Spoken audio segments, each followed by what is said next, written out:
أعوذ بالله من الشيطان الرجيم بسم الله الرحمن الرحيم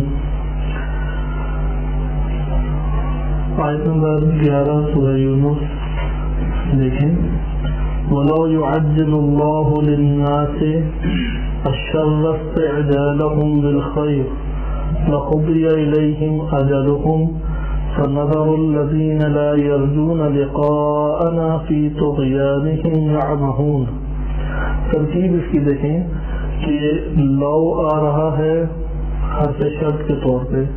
لو بعض اوقات حرف شرط کے طور پہ جب آئے بعض اوقات جازمہ ہوتا ہے، بعض اوقات غیر جازمہ ہوتا ہے۔ یہاں پہ آپ دیکھ لیں کہ یہ جزم نہیں دے رہا، صحیح یعجلو ہے نا، یعجلو میں جزم نہیں دے رہا مضارع کو، اس فعل کو، تو اس کا یہ مطلب ہے کہ یہ حرف شرط غیر جازمہ ہے۔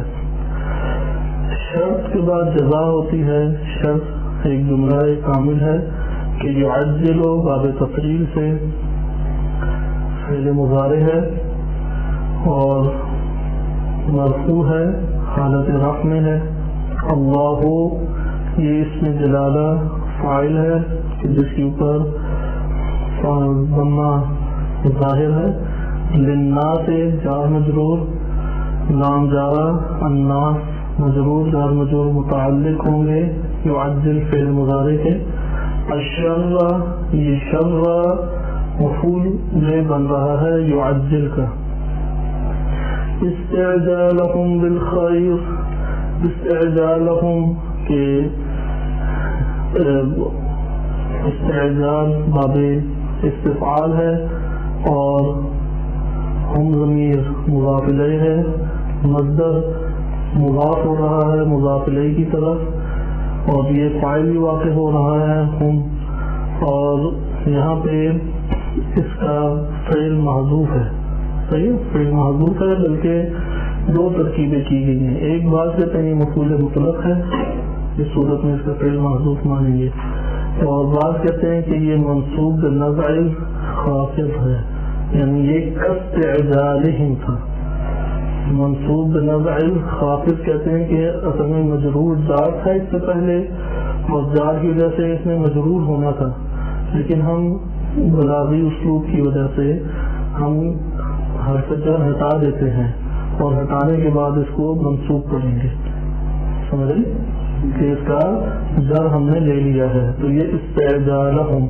کاف تشبیہ ہوگی اور وہ مضاف ہے داخل ہے استعجال سے، استعجالہم مراد ہے۔ بالخیر جار مجرور متعلق استعجال ہو جائیں گے اور حال کا ترجمہ کریں گے۔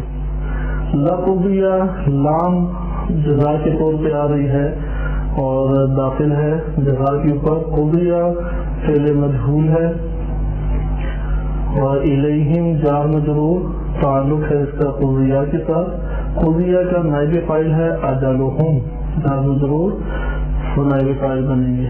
فنظر فا عاطفہ ہے، نظر الذین کہ یہ مبتدا بن رہا ہے، نظروا مصدر ہے مضاف ہے، الذین موصول اور اس کے آگے پورا جملہ فی طغیانہم تک یا لا یرجون لقاءنا، لا یرجون لقاءنا یہ صلہ ہے، موصول صلہ مل کے مضاف الیہ مضاف الیہ مضاف الیہ مل کے اس کا مبتدا۔ فی طغیانہم یعمہون یہ بن جاتی ہے خبر کہ اصل جملہ یہ تھا یعمہون فی طغیانہم، لیکن جار مجرور کو مقدم کیا بلاغی اسلوب کی وجہ سے کہ حصر پیدا ہو اس میں، لہذا آپ نے دیکھا کہ نظرو مضاف ہو گیا، الذین موصول، الذین کے بعد جملہ ہونا ضروری ہے یا نہیں؟ ہونا ضروری ہے نا، تو یہاں پہ جملہ فعلی آ رہا ہے صلہ کے طور پہ۔ لا یرجونا لا نافیہ ہو گئی، یرجونا فعل مضارع ہو گیا، لقاءنا یہ مضاف الیہ مل کے مفعول بہ بن گیا، موصول صلہ مل کے کیا بنے گا مضاف الیہ، مضاف الیہ مل کے مبتدا، مبتدا کی خبر کہاں پہ ہے یعمہون، واضح فعل مضارع جملہ یہ خبر ہے اس کی۔ فی طغیانہم اس کا تعلق ہے فعل مضارع کے ساتھ اور مقدم اسے جار مجرور کو کیا گیا ہے. اب آ جائیں اس کے معانی کے اوپر کہ اس کے چند معانی دیکھتے ہیں. یعجل عجلہ سے ہے اور اس کا لغوی مطلب ہوتا ہے کہ تیزی سے ایک شے کی طرف بڑھنا. مختلف معانی ڈکشنریز میں وارد ہوئے ہیں. بعد میں اسے الاسراع تیزی سے بڑھنے کو قرار دیا ہے. بعد میں قرار دیا ہے کہ سستی کے مقابلے میں بعد میں کہا ہے کہ ایک شے کے وقت کے آنے سے پہلے اس کی طرف تیزی سے بڑھنا. اس معنی کو مفردات راغب نے بھی بیان کیا اور صاحب تحقیق نے بھی بیان کیا. ایک شے کا ابھی وقت نہیں آیا لیکن اس کی طرف تیزی سے آگے بڑھا جائے اس کو حاصل کرنے کے لیے. صحیح ہے, اس کو طلب کرتے ہوئے اسے حاصل کرنے کے لیے اس کے وقت کے آنے سے پہلے اس کی طرف تیزی سے بڑھا جائے. ایک شے کو حاصل کرنا یا طلب کرنا قبل اس کے کہ اس کا وقت آئے, اسے کہتے ہیں تعجیل. یہ وجہ کہ یہ بالعموم مضمون چیز شمار ہوتی ہے. البتہ انشاءاللہ اس کا آگے ہم دیکھیں گے. اس کی مثال سے سمجھا دوں تاکہ یہ تعجیل کا لفظ امام مہدی علیہ السلام کے لیے بھی استعمال ہوتا ہے. لہٰذا اس لیے اس کو ہم دقت سے دیکھیں کہ عجلہ یا تعجیل اس کا کیا مطلب ہے. مثلا ایک پھل ہے, پھل جب درخت کے اوپر پک جاتا ہے تب اس کے اتارنے کا وقت آتا ہے. لیکن اگر ابھی پھل پکا نہیں ہے اور انسان اس کی طرف رغبت حاصل کرتے ہوئے پہلے اسے توڑ لے یا پہلے اسے حاصل کرنے کے لیے بڑھے تو اس کا یہ اقدام کرنا کہ بے شک وہ پہنچا یا نہیں پہنچا یہ الگ بات ہے. اس کا یہ اقدام کرنا کہ وقت آنے سے پہلے اس کو حاصل کرنے کی کوشش کرنا, اسے تعجیل کہتے ہیں. وقت آنے سے پہلے ایک شے کو حاصل کرنے کی کوشش یہ تعجیل کہلاتی ہے. اور جب اسی سے اردو میں بھی استعمال ہوتا ہے, فارسی میں بھی استعمال ہوتا ہے. اس کے بعد لفظ ہے تو باقی الفاظ گزر چکے ہیں. فضیہ کا مطلب ہوتا ہے ایک شے کو انتہا تک پہنچا دینا. ایک شے کو انتہا تک پہنچا دینا یا ایک شے جہاں تک پہنچ سکتی ہے اس کو اس جگہ تک پہنچا دینا. اسی وجہ سے یہ اختتام اور نہایت کے معنی میں بھی آتا ہے. پھر آ جاتا ہے نظر. کہ نظر کے معنی ہے کہ ادھر البتہ مراد ہے چھوڑنا, ترک کرنا اسے یا ڈھیل دینا مراد ہے.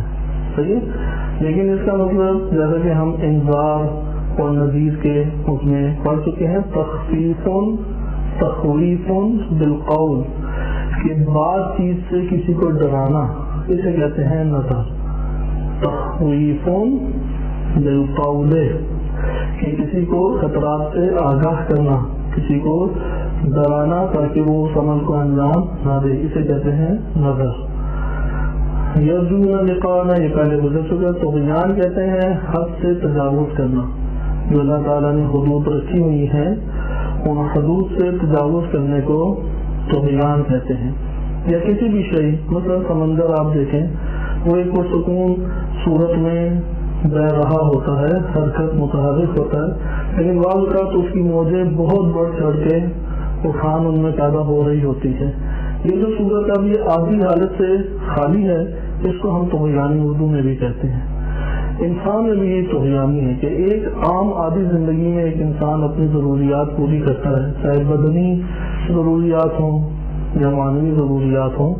بدنی ضروریات کو اصطلاح میں شہوانی ضروریات کہتے ہیں. شہوت ہر لحاظ سے منفی لفظ نہیں ہے بلکہ حدود الہیہ میں رہتے ہوئے اسی کے اندر اللہ نے حقوق رکھے ہیں.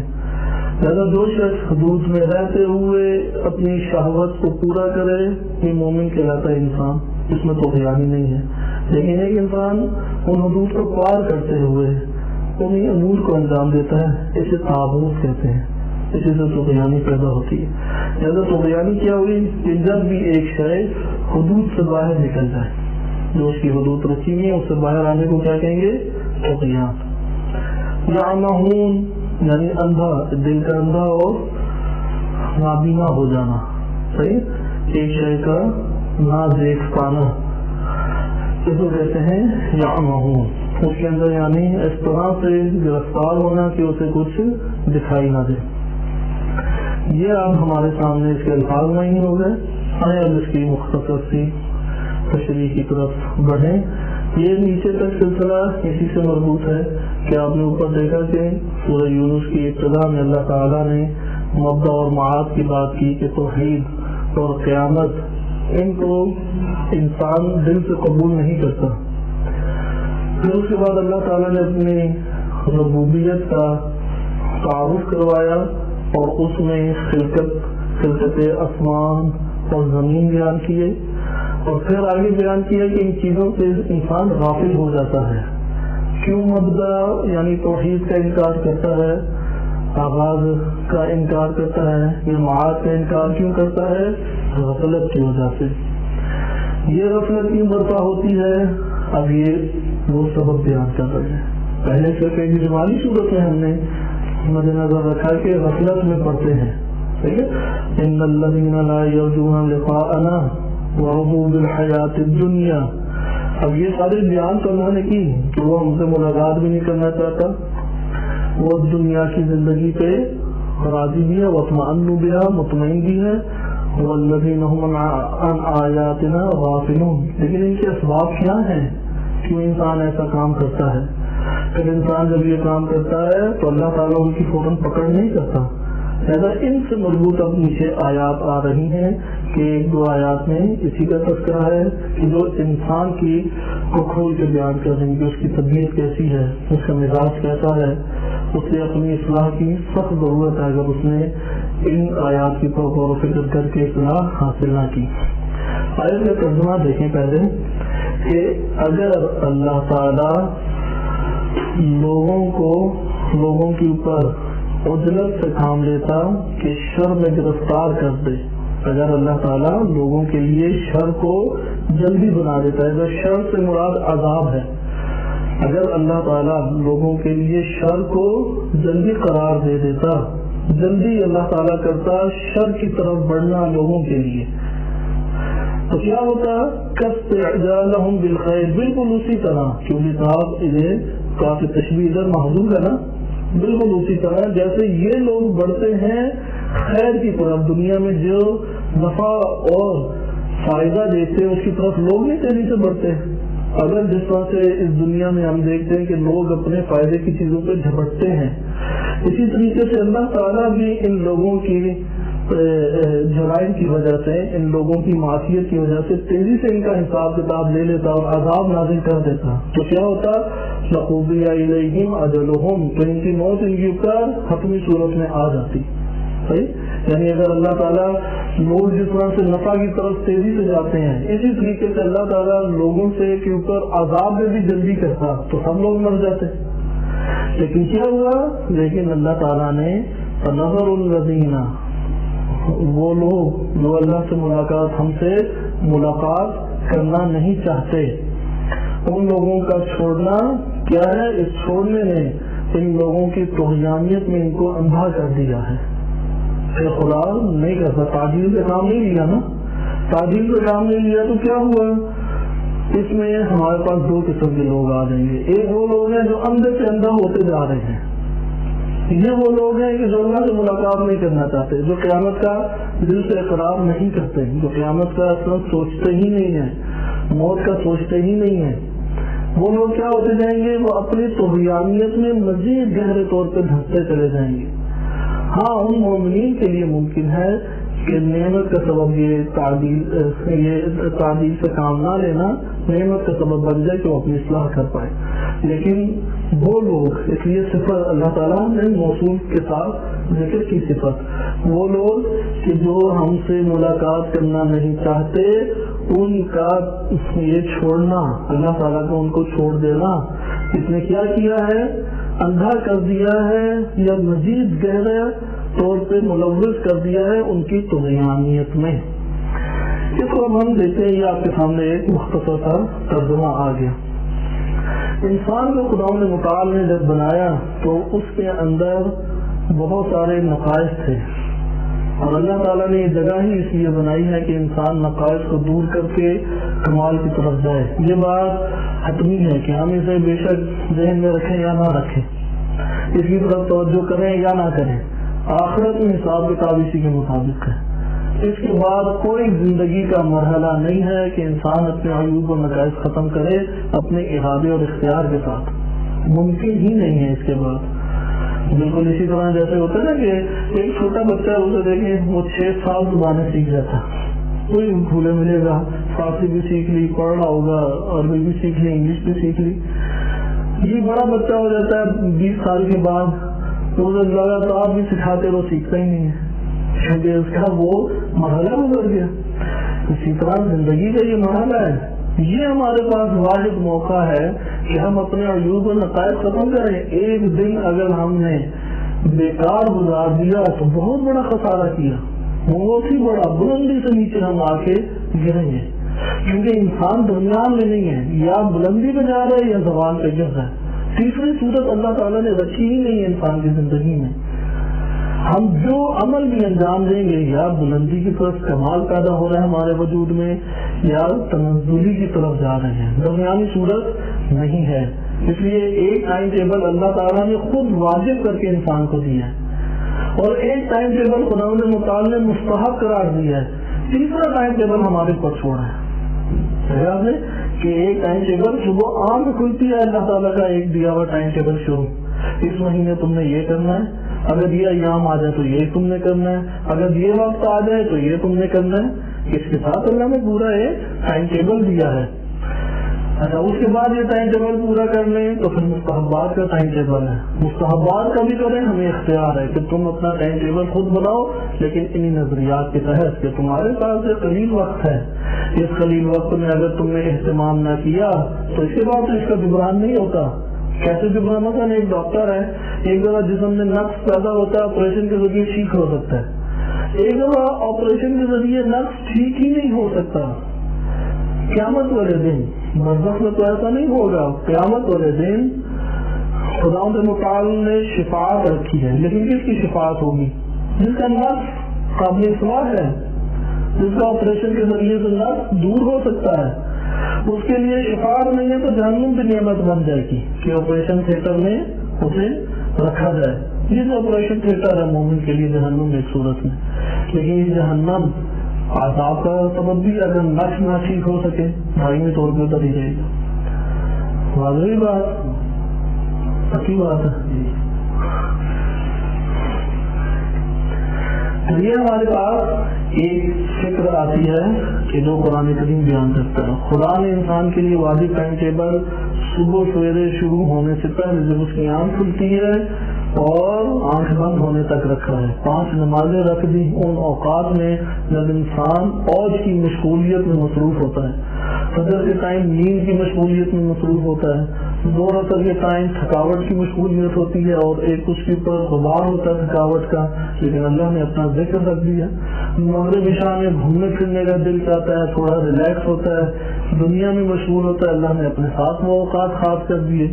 پھر مہینوں کے ایام آئے، حج آیا تو کہا کہ دوڑ کے آ جاؤ مکہ کی جانب۔ مکہ بھی اللہ تعالیٰ نے کوئی مری جیسا نہیں بنایا، خوبصورت سرسبز، ادھر پہاڑ ہوتے، نہریں بہہ رہی ہوتی، پھل ادھر لگے ہوئے ہوتے، خوب بہترین موسم ہوتا کہ شہوتیں ساری زندہ ہوتے۔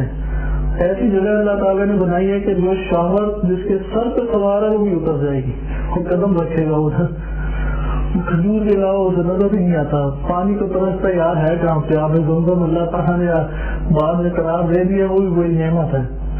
ایک لباس پہننے کو کہا، ایسا لباس کہ امیر فقیر ہی نہیں پتا لگتا، وہ جو کروڑوں اور اربوں کا مالک ہے وہ بھی بیچارہ فٹ پاتھ پہ بیٹھا ہوتا ہے مسکین سے صورت بنا کے۔ یہ ایسی صورت ہے۔ ابو نے مشعر الحرام سے گزرنا ہے، پوری رات گرم تپتے ہوئے پہاڑ کے اوپر بسر کرے گا، وہ بےتاب ہو رہا ہوتا ہے میں چند منٹ سو جاؤں، کھڑے کھڑے اسے نیند آتی ہے، کھڑے کھڑے سو جائے گا، کھمبے سے ٹیک لگا کے سو لیتا ہے، اس کے ساتھ سوئے گا، جیسی ایسی تیسی حالت میں لیٹ کے سو جائے گا۔ یہ حج کا موسم ہے۔ حج کا موسم گزرے، آ جاتا ہے ماہ مبارک، جس میں اللہ نے کہا ضیافت اللہ، کہ اللہ اب میزبان ہو، تم مہمان ہو۔ خدا کے متعال کی اس دنیا میں میزبانی جدا ہے، قیامت میں میزبانی جدا ہے، اس دنیا میں میزبانی جدا ہے۔ اس دنیا میں میزبانی ہے کہ جو انسان کر سکتا تھا شہوانی طور پہ یا لذ ذات کے حصول کے لیے، وہ بھی اللہ تعالیٰ نے سلب کر دیا تاکہ کمال حاصل ہو اس کے وجود میں۔ پانی پی سکتا تھا، منع کر دیا۔ روزہ کے قریب جا سکتا تھا، منع کر دیا۔ کھانے کھا سکتا تھا، منع کر دیا۔ لیکن کس طرح سے اللہ تعالیٰ نے میزبانی کی؟ لہٰذا اسی موسم لوٹ کے آتے ہیں۔ لہٰذا خدا نے ایک ٹائم ٹیبل انسان کو دیا ہے، اور انسان کیا ہے، وہ غفلت ان چیزوں سے برتتا ہے۔ تو مستحبات آ جائیں، نوافل ہیں نمازوں کے، دعائیں ہیں، اذکار ہیں، سونے سے پہلے کے اعمال ہیں، اچھا اس کے بعد اگر سوتے ہوئے جاگ جائیں اس کے اعمال ہیں، واش روم جائیں اس کے اعمال ہیں، وضو کریں اس کے اعمال ہیں، کھانا کھائیں اس کے اعمال ہیں۔ ہر چیز اللہ تعالیٰ نے اپنے ہمراہ رکھی ہے۔ لہذا ایک عمومی فکر اسلام نے دی ہے، انہی آیات سے پتہ لگتا ہے۔ ہر وہ لہجہ جو اللہ سبحانہ و تعالیٰ کے بغیر گزر جائے، وہ لہجہ تنزلی کا سبب ہے، اور اسی کو طغیانیت کہتے ہیں۔ انہی لحظات سے طاغوت جنم لیتا ہے۔ ایسا اللہ تعالیٰ نے عوام کے لیے دنیا نہیں بنائی، جیسے امام معصوم سے منسوب روایت بھی ہے کہ آپ علیہ السلام فرماتے ہیں کہ نادان ہے وہ انسان جو راحت اور سکون اس دنیا میں تلاش کرتا ہے، وہ تو اللہ نے رکھی نہیں ہے، اس کے لیے تو آخرت بنائی ہے۔ کیونکہ دنیا کے مزاج سے بھی سمجھ جائے نا کہ اگر ادھر راحت اور سکون رکھا ہوتا تو 12 گھنٹے کے بعد یہ نرم بستر ہمیں سخت نہ لگتا۔ دنیا کا نرم سے نرم بستر بھی 11-12 گھنٹے کے بعد وہ سخت ہونے لگے گا، وہ اٹھ کے بھاگے گا اس بستر سے کہ بستر پکڑے پھر تھک جائے گا انسان۔ زیادہ راحت اور سکون اللہ نے نہیں رکھی۔ اچھے اچھے کھانے کھائے کتنا کھا لے گا، بھوکی حد تک پھر وہی کھانا اسے خراب کرے گا، نفرت سے بھاگے گا اس کھانے سے۔ راحت اور سکون اللہ نے نہیں رکھی۔ جس جگہ راحت اور سکون رکھی ہے وہاں پہ کہا ہے اللہ نے، آیات ہمارے سامنے ہے، جتنا آرام کرنا آرام کرو، جتنی لذت اٹھانی ہے لذت اٹھاؤ، جتنی مدت زندہ رہنی ہے زندہ رہو۔ یہاں پہ مرنا یہ پیغام دیتا ہے کہ جینے کے لیے نہیں آئے۔ اگر اللہ تعالیٰ نے یہ دنیا زندگی کے لیے اور جینے کے لیے رکھی ہوتی پھر موت حکمت کے خلاف ہے۔ اگر اللہ تعالیٰ نے راحت اور سکون اس دنیا کے لیے قرار دیا ہوتا تو پھر زحمت اور مشقت یہ حکمت کے خلاف ہے۔ جہاد کو اللہ تعالیٰ نے سب سے بڑی عبادت قرار دیا ہے۔ جہاد بالید نہیں خالی، ہر وہ عمل جس میں زحمت اور مشقت اٹھانے پڑتی ہے، جیسے اسلام میں علم سب سے افضل رکھا گیا ہے، حتیٰ کہ اللہ تعالیٰ کے دشمنوں کے خلاف اگر کوئی ثابت قدمی سے ڈٹ کے جہاد کرے تو اس سے بھی افضل ایک عمل ہے، بس اگر ذمہ داری سے انجام دیا جائے وہ راہ الہی میں علم کا حصول ہے۔ کیونکہ علم مشکل چیز ہے، اضطراب پیدا کرتا ہے اندر، اس کو زحمت اٹھانے پڑتی ہے، پھل فوراً نظر نہیں آتا، وسوسوں کا شکار ہو جاتا ہے۔ وہ جو یہ اس راہ میں آگے بڑھتا ہے اس کے بہت بلند درجات ہیں، اتنے بلند درجات کسی کے اللہ نے نہیں بیان کی۔ اس کے بعد اعمال کی ایک فہرست ہمارے سامنے آ جاتی ہے۔ لہٰذا یہ آیت ہمارے سامنے انسان کے مزاج کو بیان کری، اور جیسے اگلی آیت بھی اسی طریقے سے ہے۔ انسان کا مزاج کیا ہے ہم آج اس کو دیکھتے ہیں اور کل انشاءاللہ تعالیٰ باقی دیکھیں گے۔ خداوند متعال سے تو تعجیل کی اس طور پر توقع نہیں ہو سکتی، کیونکہ یہ اس کی صفات کے برخلاف ہے کہ ایک شے کا وقت نہیں پہنچا اور اللہ تعالیٰ پہلے ہی اس کو اس کے اوپر غلبہ دے دے یا تیزی سے اس کی طرف بڑھے، کوشش کرے، اقدام کرے۔ وَلَوْ يُعَجِّلُ اللَّهُ لِلنَّاسَ الشَّرَّ کہ جب لوگوں کے اوپر عذاب آنے کا موقع بن چکا ہوتا ہے، اس لیے ہم جتنے بھی صفات ہیں نا اس میں سبحان اللہ اس نظریے کو ہمیشہ رکھیں گے کہ اللہ پاک منزہ ہے عیوب و نقائص سے۔ تعجیل بالعموم منفی لفظ استعمال ہوتا ہے عربی میں بھی اور دیگر زبانوں میں بھی، سوائے ان موارد کے کہ جب اللہ تعالیٰ کے لیے استعمال ہو تب اس یہ منفی لفظ نہیں ہے۔ اس میں ہم ترجمہ ہی یہ کریں گے کہ جب ایک شے کا وقت اللہ تعالیٰ کے لیے ایک شے کا وقت پہنچ چکا ہو تو قرآن مطال اس کا حکمت کے تحت اقدام کرتا ہے۔ خدا نے یہ بیان کرنا چاہا ہے کہ خدا نے انسان کے اوپر لطف اور کرم کیا ہے، اور اس لطف اور کرم میں ابتدائی طور پہ مومن اور غیر مومن، کافر مشرک ایک طرح کی کسی تقسیم کو مد نظر نہیں رکھا، سب کے لیے ایک طرح کا اللہ نے لطف کیا ہے۔ وہ لطف الہی کیا ہے کہ خدا کی ملکیت میں رہتے ہوئے اس کی نگاہوں کے سامنے، اس کی قدرتوں کے سامنے اسی کی نعمات کو اللہ تعالیٰ کے برخلاف استعمال کیا جائے اور خدا کے مقال فوراً پکڑ بھی نہ کرے۔ اس میں آسان اگر ہم مثال لیں، کیونکہ ہم بہت ساری چیزوں کو مثال سے سمجھ لیتے ہیں، مثال قریب کر دیتی ہے معنی کو۔ مثلا آپ ایک شخص کو لائے، اس کے اوپر بڑا آپ نے بہت زیادہ احسان کیا، کھلایا پلایا، اور اب وہ جائے تو اس کے لیے خطرہ ہے، وہ جانا نہیں چاہتا۔ آپ کے پاس بھی بیکار میں رکھنے کی جگہ نہیں ہے، آپ اسے کہتے ہیں کہ ٹھیک ہے چلو تم میرے پاس رہو، گھر کے کام کاج کر دیا کرو، کام بھی کرو بھی اس کے لیے میں دے بھی دوں گا۔ آپ اس کے لیے بہترین سے بہترین کام کرتے ہیں، اس کے لیے ہر چیز آمادہ کرتے ہیں، اس پہ احسانات کرتے ہیں، لیکن وہ کیا کرتا ہے آپ کے سامنے ہے، آپ بیٹھے ہوئے ہیں، وہ ٹیبل پڑی ہوئی ہے، اپنے پانچے پھوڑ سے اٹھا کے لمبی ٹیک لگا کے پاؤں پر رکھ دیتا اور گپے لگانے لگ جاتا ہے۔ کیا کہیں گے ابھی تو اس نے گناہ نہیں کیا۔ ہم یہ بے ادبی بھی اس کی قبول نہیں کر پائیں گے، دو چار اسے سنا دیں گے، کہیں گے یار گھر میرا، احسان میرے، میں نے تمہیں اس جگہ تک پہنچایا اور تم ابھی اتنے بڑھ گئے ہو آگے سے کہ میں آرام سے بیٹھوں، تم میرے سامنے یہ ٹانگیں لمبی کر کے اور ایک بے ادب اور نیاتی پن کے ساتھ تم بیٹھے ہوئے ہو۔ اور اگر وہ ہمارے سامنے انکار کرے، آپ اس سے کہیں کہ میرے مہمان آ رہے ہیں چائے بنا دو، وہ انتہائی بد اخلاقی سے کہے کہ یہ کام اس سے نہیں ہوتے اور ادھر ادھر کے کاموں میں ملوث ہو جائے، یا آپ کہیں کہ یار میری عزت کا کوئی خیال کرو، ادھر گناہ انجام نہ دیا کرو یا فلاں جرم انجام نہ دو، وہ آپ کی بات نہ مانے تو ہم کیا اس کے ساتھ سلوک کریں گے؟ یہ صورتحال اس دنیا میں ہماری ہے۔ جیسے امام رحمۃ اللہ علیہ فرماتے ہیں کہ یہ دنیا محضر خدا ہے، محضر خدا میں کم سے کم معصیت مت کرو، یعنی سارے اللہ کے سامنے یہ چیز وہ مسلسل دیکھ بھی رہا ہے، اس کی قدرتوں کے سامنے ہو، تم کم سے کم گناہ تو نہ کرو۔ انسان ہے کہ وہ غلطی کا خمیازہ فوراً اس کی گرفت آتی ہے کہ اس کا جو غلطی ہوئی ہے اس غلطی کا سزا فوراً دے۔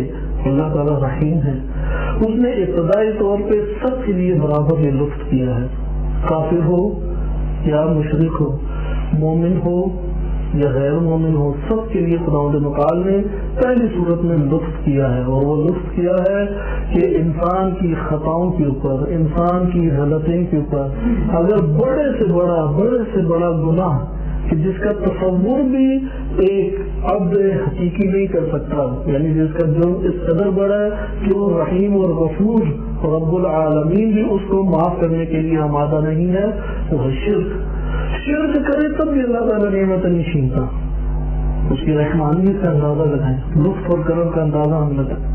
ایسا ایک جگہ پہ خداوند متعال اپنا تعارف کرا رہا ہے کہ وہ تعجیل نہیں کرتا لوگوں کے پاس شر لانے میں، اور لوگوں کا تعارف کرا رہا ہے کہ وہ شہوانی غلبوں کے اوپر سوار ہو کے، شہوانی سواریوں کے اوپر سوار ہو کے فوراً جھٹ پٹ جانے کی کوشش میں ہوتے ہیں، جس میں اسے اپنا نفع انسان کو نظر آتا ہے۔ یہ کسب اعجالہم بالخیر۔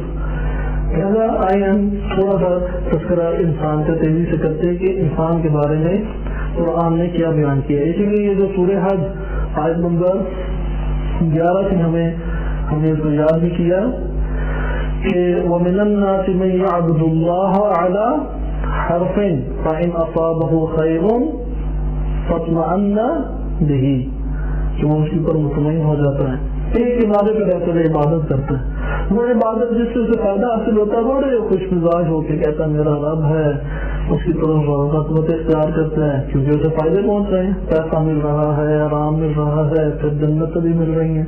جب مشکل وقت آتی ہے تو خدا حافظ کہہ کے سائڈ پہ ہو جاتا ہے۔ یہ انسان کا مزاج ہے۔ انسان کا مزاج قرآن نے بیان کیا ہے کہ تیزی سے آپ یہ آیات دیکھیں، چھوٹی چھوٹی آیات ہیں، یہ آیات آپ لوگوں نے یاد بھی کرنی ہے کہ جتنی آ رہی اتنی یاد کرنی ہے، یہ 5-6 ہیں لیکن اسے یاد کرتے جائیں۔ سورہ نساء آیت نمبر 28 ہے، سورہ نساء۔ اسی سے دیکھیں انسان پہچانا بھی جاتا ہے، یہ جو میں آپ کی خدمت میں آیات بیان کر رہا ہوں نا، یہ سب انسانوں کو ہمراہ انسان اسی طرح سے خلق ہوا ہے۔ اگر کسی انسان نے اپنے اوپر کام کر کے یہ عادات ختم نہیں کی تو وہ پھر ایسا ہی بنا رہے گا جس کی مذمت قرآن نے کی ہے. قرآن آیت نمبر 28 میں ہے یرید اللہ ان یخفف عنکم، اللہ تعالیٰ کا ارادہ یہ ہے کہ وہ تمہارے اوپر سختی نہ کرے. وخلق الانسان ضعیفا، انسان بڑا ضعیف خلق ہوا ہے. انسان کو خلق کیا گیا ہے لیکن اس حالت میں کہ وہ بہت کمزور ہے، بہت ضعیف ہے. ارادے اس کے ضعیف ہیں، جسم اس کا ضعیف ہے، شہوتوں کے سامنے ہار جاتا، رب کا اس کو کوئی احساس نہیں ہوتا، اپنے منعم کا شکر ادا نہیں کرتا. ضعیف ہے ان سب چیزوں میں. آداب کے اعتبار سے بڑا ضعیف ہے، اخلاقیات کے اعتبار سے بڑا ضعیف ہے، حق عبودیت کو انجام دینے میں بہت ہر جانب سے انسان ضعیف ہے. یہ ذوق ختم کرنے کے لیے دنیا نے ہمیں اس دنیا میں یہ ذوق ختم نہ اگر کوئی کرے تو وہ اسی ذوق کی منزل پہ رہے گا. اگلی آیت دیکھیں، سورہ ابراہیم ہے. سورہ ابراہیم ہے، سورہ نمبر 14. سورہ ابراہیم آیت نمبر ہے 34. ارشاد باری تعالیٰ ہوتا ہے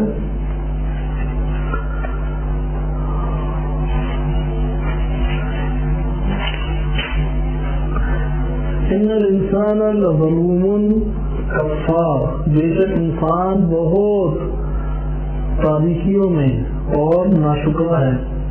کفار آیت نمبر 34. ان الانسان لظلوم کفار، یہی مطلب ذکر کیا گیا ہے ایک اور آیت میں، سورہ احزاب آیت نمبر 72. سورہ احزاب سورہ نمبر ہے 33. ان صورتوں کو نوٹ کرتے رہیں. سورہ نمبر ہے 33، آیت نمبر ہے 72. ارشاد باری تعالیٰ ہوتا ہے انہ کان ظلوما جہولا، البتہ ادھر جہولا کی صفت کے ساتھ ہے. صحیح ہے. پہلے آیا ان الانسان لظلوم کفار، کہ ظلم اور کفار ہے کہ احساس نہیں کرتا کسی کی نیکی کا، ناشکرا ہے، بہت بہت ناشکرا ہے. اسی طرح سے اگلا ہے کہ انہ کان ظلوما جہولا، تاریکیوں میں بھی ہے اور جہالتوں میں بھی ہے. اسی طریقے سے ایک اور آیت ہے سورہ اسراء آیت نمبر 100.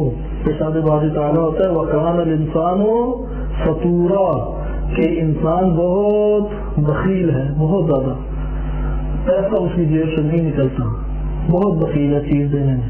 اللہ تعالیٰ کی نعمات تو اس کی طرف توجہ ہی نہیں جاتی، بہت انسان بخیل ہے. اسی طرح سورہ اسراء آیت نمبر 11 میں ہے وَكَانَ الْإِنسَانُ عَجُولًا، انسان بہت عجلت پسند ہے. وَكَانَ الْإِنسَانُ، یہ ہماری اس سے مربوط بھی ہے. وَكَانَ الْإِنسَانُ عَجُولًا، بہت جلدی کرتا ہے ہر شے کو پانے میں. تھوڑی طبیعت خراب ہو، یہ تو ہمارا عام مزاج ہے، بہت جلدی کرتے ہیں کہ ٹھیک ہو جائے. دل چاہتا ہے کہ سارے کے سارے علوم ایک ساتھ ہی آ جائیں، جبکہ اللہ تعالیٰ نے اس دنیا میں ہر چیز صبر کے ساتھ رکھی ہے. لیکن وَكَانَ الْإِنسَانُ عَجُولًا، انسان کی طبیعت ہے، اس طبیعت کے مقابلے میں ہدایت نہ کریں تو دنیا کی کون سی جگہ ٹھیک ہو سکتی ہے؟ وہ مدرسہ ہو، وہ مسجد ہو، وہ مورچہ ہو. اگر اس طبیعت کے خلاف تربیت نہ کی جائے تو وہاں پہ عجولہ انسان جو ہے، عجلت پسند انسان، اس جگہ کو تخلیق کاری میں بدل دے گا. وہ ہر چیز حاصل کرنا چاہے گا عجلت میں، اور عجلت میں جرائم کو انجام دیتا ہے اور طاغوت بن جاتا ہے. اسی طریقے سے ہے ایک اور آیت سورہ کہف آیت نمبر 56 وَكَانَ الْإِنسَانُ أَكْثَرَ شَيْءٍ جَدَلًا، انسان جو ہے وہ بڑا لڑاکا ہے، سب چیزوں میں سب سے زیادہ لڑاکا پن، لڑائی کے لیے اترنے والا، جھگڑا کرنے والا یہ انسان ہے. یہ وہ تاریکیاں ہیں جو انسانوں کے اوپر چھائی ہوئی ہوتی ہیں. اسی طریقے سے سورہ علق آیت نمبر 54 سورہ علق آیت نمبر 6 اور 7 ارشاد باری تعالیٰ ہوتا ہے ان الانسان لیطغی، انسان طاغوت بن گیا، ارآہ استغنی، جب اس نے اپنے آپ کو بے نیاز دیکھا، اللہ سے بے نیاز دیکھا تو طاغوت بنتا چلا گیا. خدا نے بھی جب یہ کمزوریاں انسان میں ہیں تو اس کا علاج اسی طور پہ کیا کہ قدرتوں کا، تمام قدرتوں میں مالک انسان کو نہیں بنایا اگر ایک انسان قدرتوں کا مالک بن جائے تو دیکھیں فرعون اور نمرود بن کے کیا حال کرتے ہیں. لہٰذا ایک جگہ پہ وارد بھی ہوا ہے کہ اگر اللہ تعالیٰ سب لوگوں کو یہ قدرتیں دے دیتا تو آپس میں سب لڑ جھگڑ کے مر جاتے. ابھی تو ایک اوپر آتا ہے وہ کتنا ظلم و ستم کرتا ہے. کیوں وہ کرتا ہے؟ انہی بیماریوں کی وجہ سے. یہ بیماریاں انسان کو لگی ہوئی ہیں, ان کی تربیت کی ضرورت ہے. اور یہی وہ ہے استعجالہم بالخیر, وہ بھاگا بھاگ خیر کی طرف یعنی دنیا کے نفع کی طرف بھاگا بھاگ جانا چاہتے ہیں. انشاءاللہ تعالیٰ اس کے باقی حصہ کل دیکھیں گے. اور صلی اللہ علیہ وسلم وعلیہ الطاہرین.